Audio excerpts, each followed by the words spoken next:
Dan selanjutnya kita akan mengikuti bersama konferensi pers 3 menteri terkait pencairan THR dan gaji 13 tahun 2022 bagi ASN. 13 untuk tahun 2022. Pertama, pemulihan ekonomi dunia yang sebetulnya masih sangat dini dan rapuh akibat pukulan pandemi yang masih belum berakhir, saat ini dihadapkan pada risiko dan tantangan yang makin besar dan kompleks. Perang yang terjadi di Ukraina telah dan masih menimbulkan kerusakan rantai global di bidang energi, pangan, dan komoditas strategis. Hal ini menimbulkan lonjakan harga komoditas secara global dan juga mengakibatkan tekanan inflasi yang sangat tinggi di berbagai negara maju dan berkembang. Respons kebijakan moneter di negara maju juga akan berpotensi menimbulkan dampak sangat besar pada perekonomian global.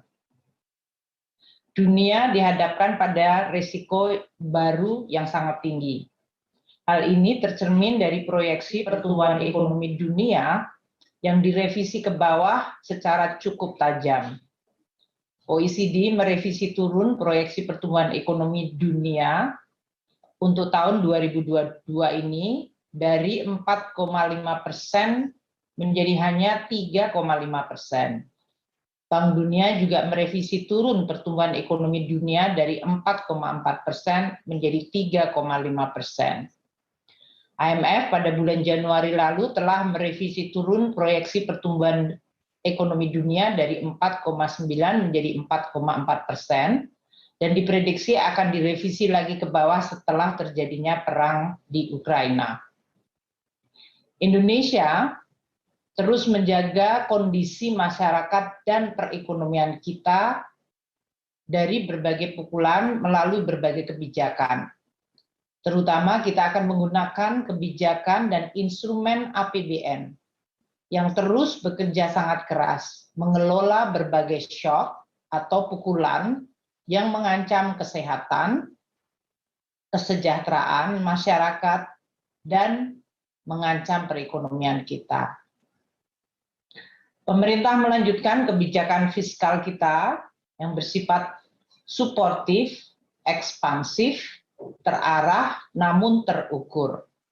Ini di dalam rangka untuk terus mengelola pemulihan ekonomi nasional yang terus dihadapkan pada berbagai pukulan. Ekspansi belanja sebagai instrumen countercyclical di dalam mendorong peningkatan konsumsi yang merupakan faktor yang sangat penting bagi pemulihan pertumbuhan ekonomi dan penciptaan kesempatan kerja. Pemulihan ekonomi akan terus didorong lebih cepat melalui berbagai langkah-langkah untuk melindungi daya beli masyarakat, termasuk program perlindungan sosial dalam bentuk penebalan bantuan sosial,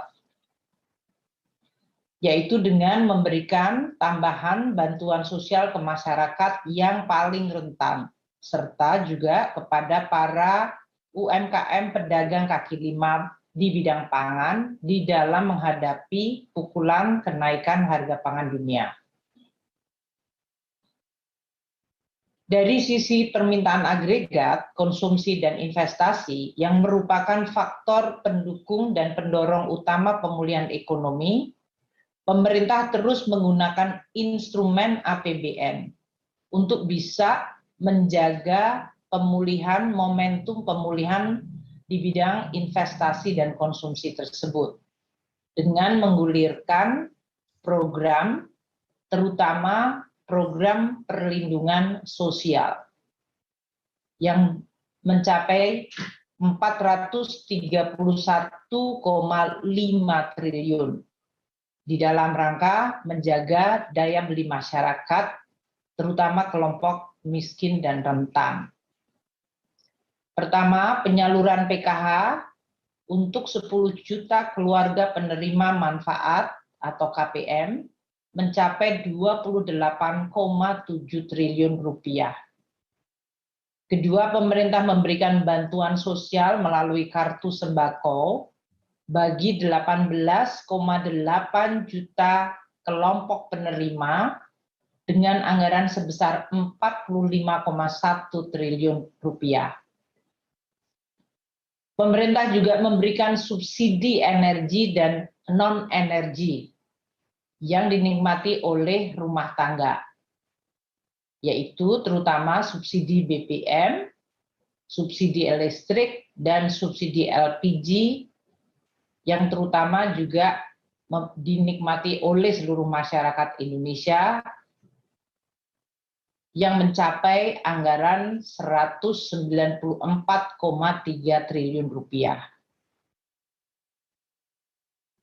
Pemerintah juga membantu masyarakat yang paling tidak mampu melalui bantuan iuran jaminan kesehatan nasional, yaitu untuk 96,8 juta peserta. Anggaran yang disediakan adalah sebesar 46,5 triliun rupiah. Dan pemerintah masih melakukan program kartu prakerja bagi mereka yang terdampak akibat pandemi dan masih belum pulih kepada 2,9 juta peserta dengan anggaran APBN sebesar 11 triliun rupiah. Berbagai program ini dilakukan pemerintah untuk bisa melindungi masyarakat terutama dari sisi tekanan akibat gejolak global dan juga akibat pandemi. Ini adalah merupakan shock absorber atau dalam hal ini bantalan sosial yang menggunakan APBN atau anggaran pendapatan belanja negara secara langsung atau kita sebut uang kita, uang APBN, uang masyarakat. Untuk melindungi masyarakat yang rentan karena tekanan masih terus terjadi karena akibat harga pangan, pemerintah juga telah melakukan penebalan atau peningkatan dari program perlindungan sosial yang ada. Artinya dengan menggunakan program perlindungan sosial yang ada, dilakukan penambahan jumlah dari sisi manfaat yang dibayarkan langsung oleh APBN, yaitu untuk keluarga penerima manfaat sembako dan PKH sebanyak 20,65 juta keluarga penerima manfaat. Di dalam menghadapi tekanan harga pangan saat ini, pemerintah menambahkan 100.000 untuk 3 bulan. Dan ini disalurkan mulai bulan April ini. Dengan demikian, dana bantuan sosial yang selama ini, yang tadi sudah saya sampaikan, akan dinaikkan lagi menjadi dengan 6,2 triliun rupiah.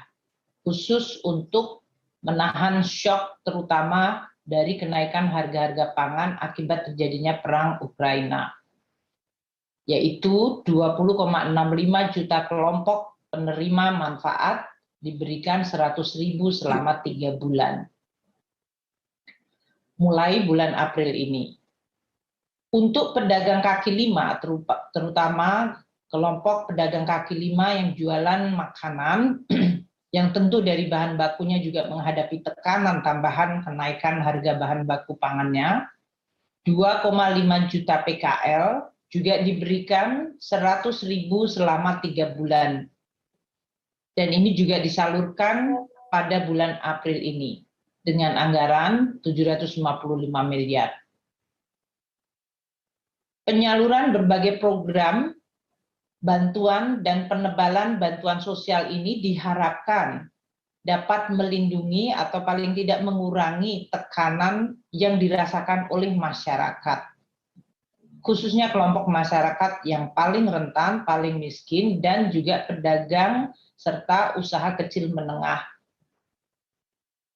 Untuk mendorong aktivitas ekonomi, pemerintah juga melakukan melalui jalur kredit usaha rakyat, yaitu memberikan subsidi bunga bagi akses modal melalui kredit usaha rakyat, yaitu hanya sebesar 3% bunganya.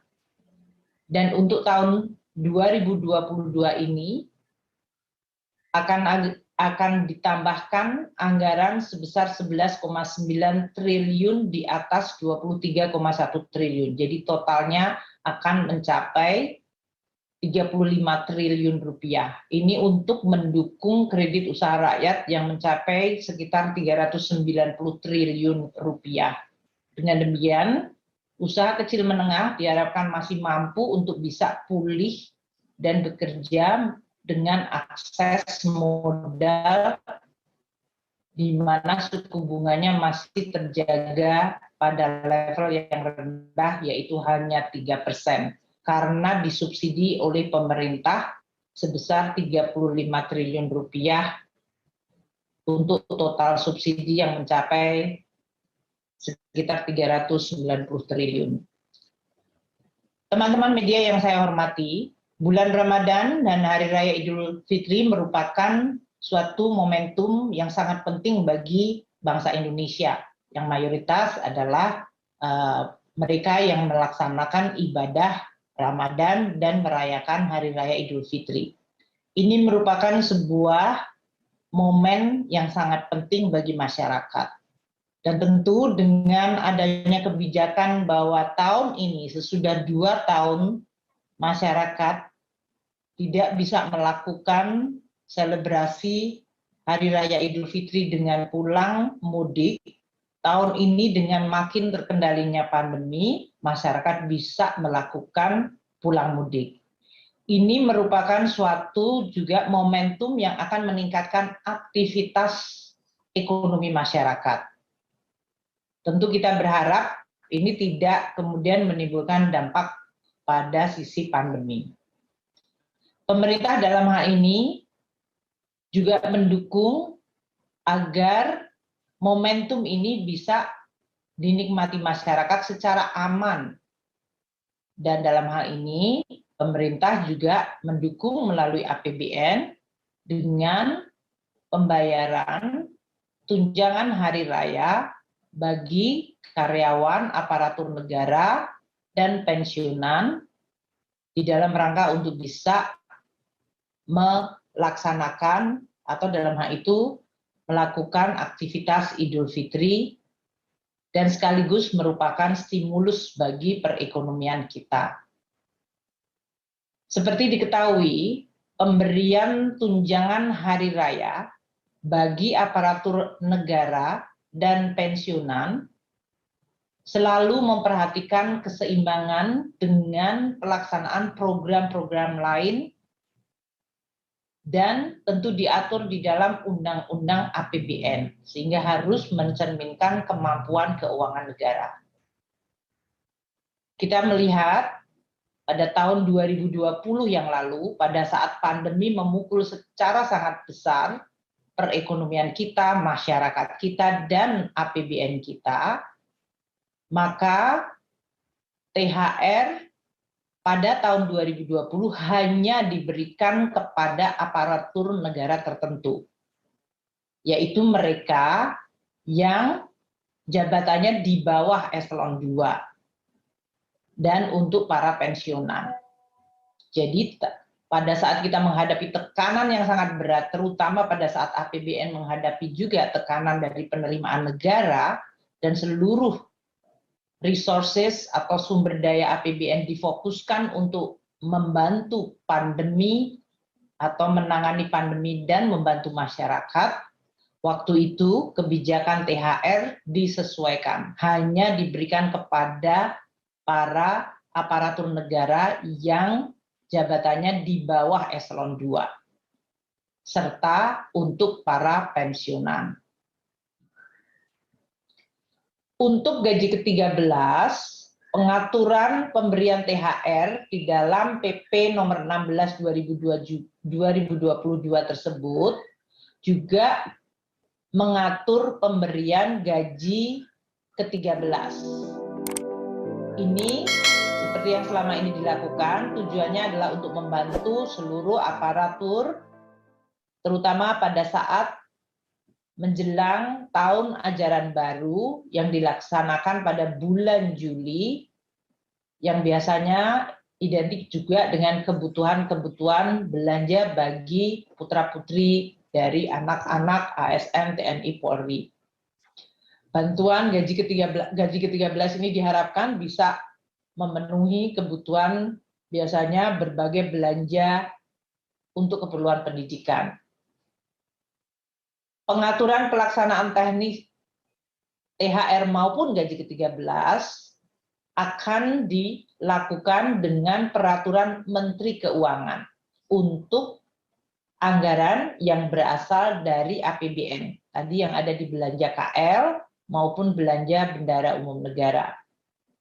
Sedangkan untuk ASN daerah akan diatur lebih lanjut dengan peraturan kepala daerah atau perkada.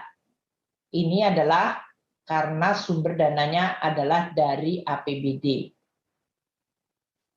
Kebijakan pemberian THR dan gaji ke-13 tersebut diharapkan akan bisa terus memberikan faktor yang makin kondusif untuk masyarakat dalam beraktivitas dan dalam menjalankan kegiatan-kegiatan, sekaligus juga untuk terus membantu pemulihan ekonomi Indonesia. Demikian yang bisa saya sampaikan. Saya akan kemudian kepada Pak Cahyo, Menteri PAN dan RB untuk bisa menyampaikan dan kemudian akan disusul oleh Bapak Sekjen Kementerian Dalam Negeri. Pak Cahyo, monggo Bapak.